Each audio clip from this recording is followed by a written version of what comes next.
welcome back. Had another camera bollocks up. Brand new battery, put it in, 27% charge. Sorry, freshly charged battery.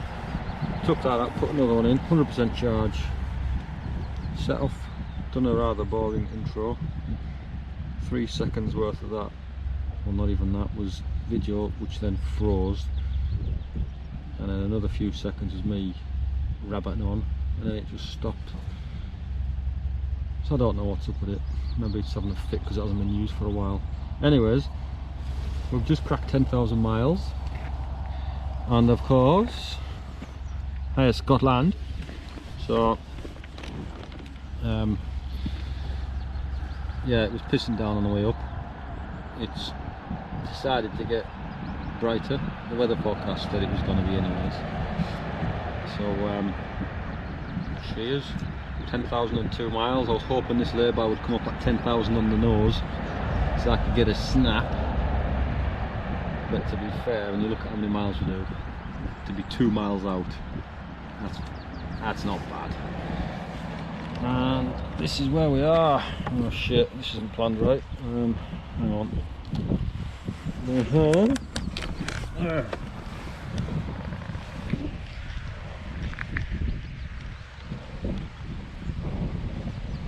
For the observant of you, you may well remember this bench.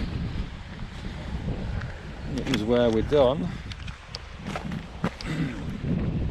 proper Irn Bru and the vegan Irn Bru challenge, of which the proper one won. I have no idea whether the microphone's working, so this is probably more of a test than anything else. But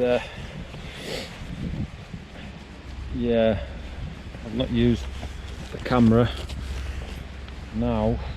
I think it was I'd done the 600 mile run on the bike, and that was after its 600 service was done, so I had the full potential of the bike. That was up here, Inverness, back down in the day. Sat here with my Irn Bru and the vegan equivalent, which is a bit shit.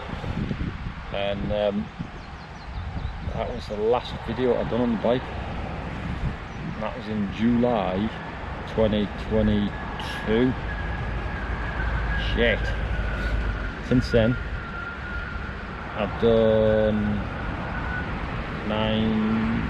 8 and a bit thousand miles, 8.5, maybe a little bit more, without a single video. Partly because the majority of them trips were monumentally wet. The bike's been fine. Touchscreen's a bit fogged up in places. It's got like a shadow, which I think seems to be a known fault. It's not done the reported thing where it sort of freezes and scrolls through modes and does weird things. I haven't done that yet, but I don't use it much. I rather use the buttons on the handle. And speaking of malfunctions, so the GoPro of its usual shitty fit, I got where did I get to? Gretna. Yeah, I got to Gretna, and I looked at the sat nav. Wasn't anything programmed, it was just turned on, so there's no destination in it. And I just saw it slowly leaning back and back and back and back and back and resting against the dashboard. I haven't got a 10mm socket on, so I had to take that off and just leave the little bit that's loose happily on the handlebar. The rest of it's out, so I don't have any satellite navigation, which isn't a bad thing because it always gets us lost anyways. And I do know the route, so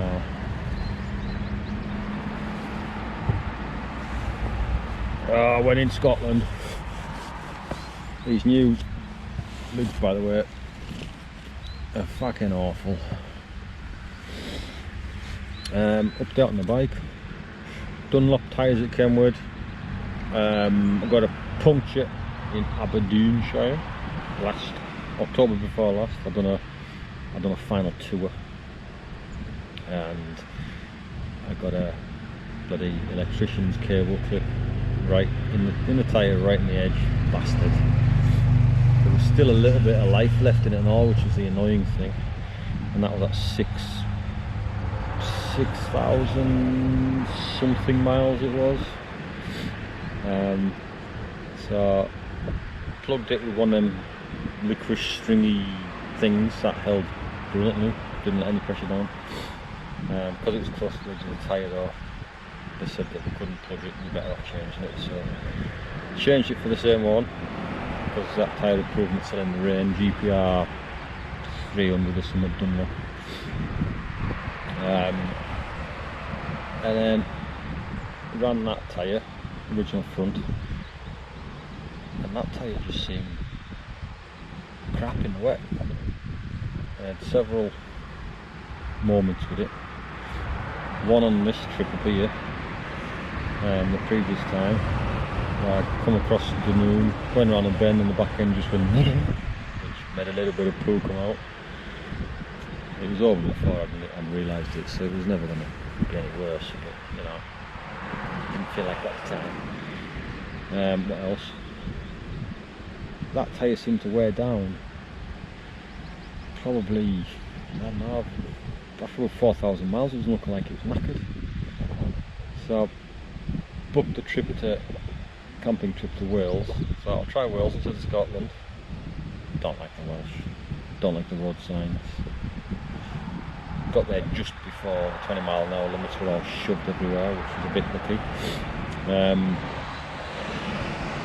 But anyways, I realised that tyre probably wouldn't have potentially 1,500 miles worth of touring if the weather's nice and I can really use the bike.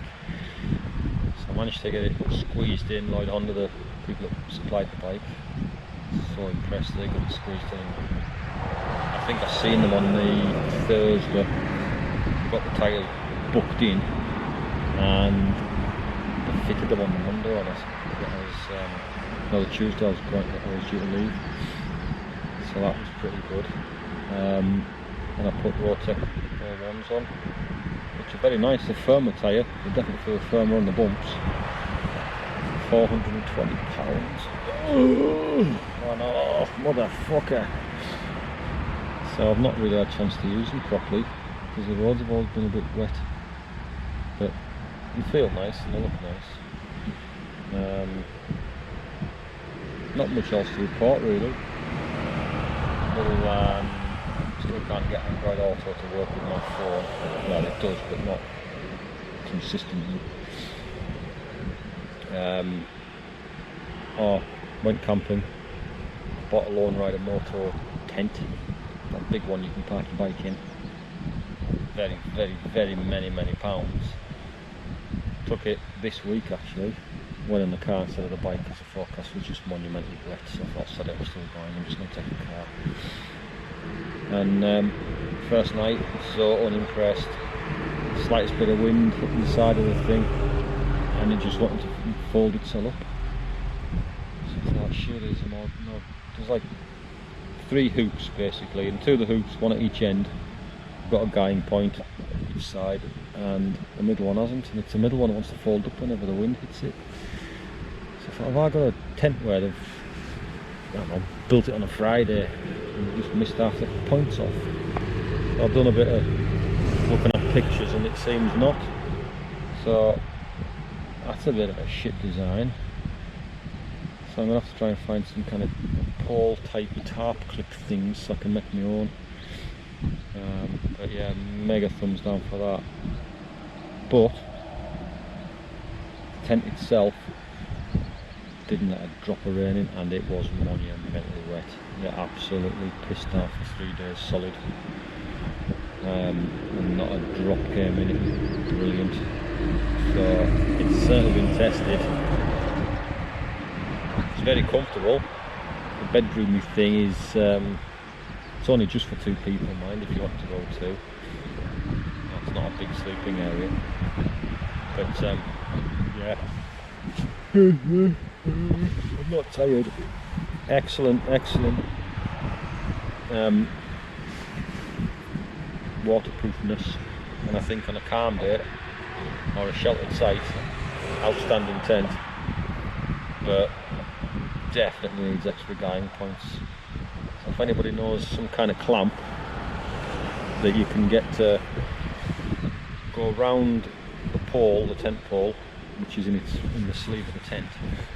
So you've got the tent fabric around it, and the tent fabric goes fully down to the bottom on one side, so it can't be something that clips on, it's got to be something that goes on like that, and then you have a tightening device here so it squeezes it, because you can't put anything that way because the fabric's obviously attached to the tent.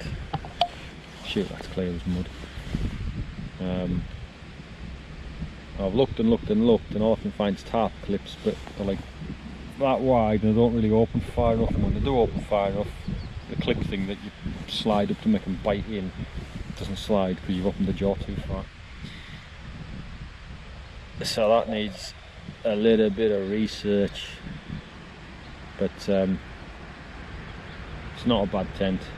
It's weird to fold up because it doesn't, you know, the size of it doesn't seem like with a lot of tents you kind of fold in thirds and then over on top of each other and roll them up, and that's it in the bag. With this, you just kind of shove it all into a bit of a heap, put the bag near it, and then kind of guess which way to fold it. It does go in alright, but yeah, it just doesn't, it's not easy for folding up.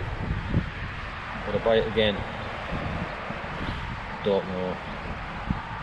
The venting is excellent part, so I probably would. You can take the inner sheet out, the bedroomy bit, and then you've just got the fly sheet, and there's a doorway at the front, doorway at the back, and two on the side. So for venting or drying out after a bit of a condensing night, it'd be absolutely brilliant. So that's a big bonus. Price wise, don't know. It is well made. Everything's solid. It's got decent waterproof zips on it. Everything feels thicker, more substantial. So yeah, I like it. Just don't like the fact that when it's windy you're thinking, is it going to stay up, or am I going to come back to it? And if it's bent that much, the poles have creased. Because I think the poles, they're like a pre-bent pole, not by much. But I think when I looked at mine, I think the two bottom ones seem to be, they don't seem quite right. So I think they've been slightly curved in an unintentional manner, which is a bit of a twat.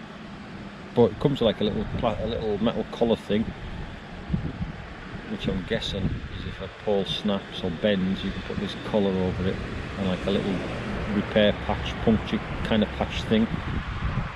So they have thought about stuff.